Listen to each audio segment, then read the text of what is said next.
And we have an update on a story we've been following. We're learning more this evening about the mysterious eye injuries several Donald Trump supporters faced during the former president's rally in Tucson last week.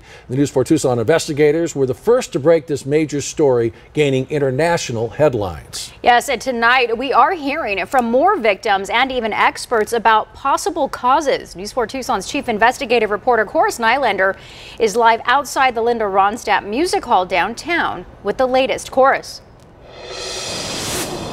Yeah, well, Angelique, we continue fielding numerous calls about this issue, and tonight more victims stepping forward telling us that their severe eye irritation continues to linger after this rally as this investigation continues, looking into what may have caused it.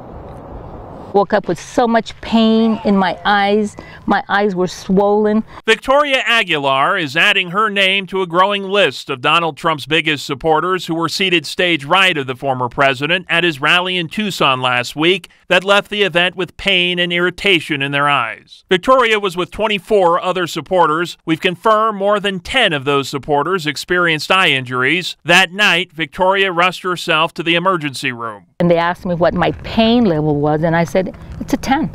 I was in that much pain. The following day, she said she could barely open her eyes. Now, a week later, she had to wear sunglasses during our interview. My eyes are still very sensitive. What caused the injuries still remains a mystery as the Trump campaign investigates. Many theories have been thrown around, from a potential chemical, AC dust. Was it the lighting? I think it was caused by the lighting. It's like having a bad sunburn. You're in a lot of pain for a few days and it gets better, and no permanent damage occurs. Lou Badine is a retired ophthalmologist with over 30 years of experience. He believes the injuries reported sound exactly like patient cases he handled in the past involving UV lighting or damaged lights producing more radiation than they're supposed to. It really fits the picture. It's a delayed onset.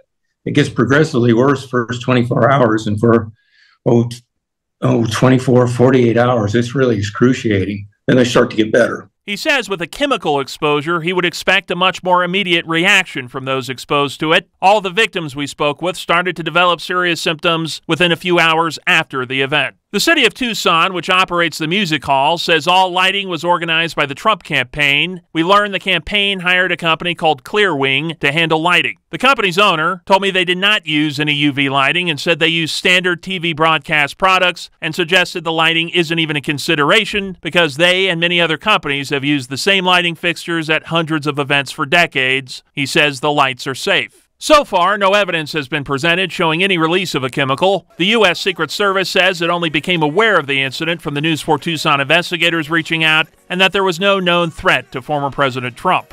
Victoria desperately wants to know what happened. And I'd like to know, somebody do an investigation to what actually happened. And Victoria has gotten little information from her doctors about her injuries. Some other victims we spoke to tell us that their doctors told them that their injuries were consistent with possible chemical burns, while others told us their doctors said that their injuries seemed consistent with lighting being the cause. So some conflicting accounts there. The Trump campaign has not released any additional information at this point. We're going to stay on top of this story and update you as we get some more clear information about what they think may be behind this. We're live from downtown tonight. Chief Investigative Reporter Horace Nylander, News 4 Tucson.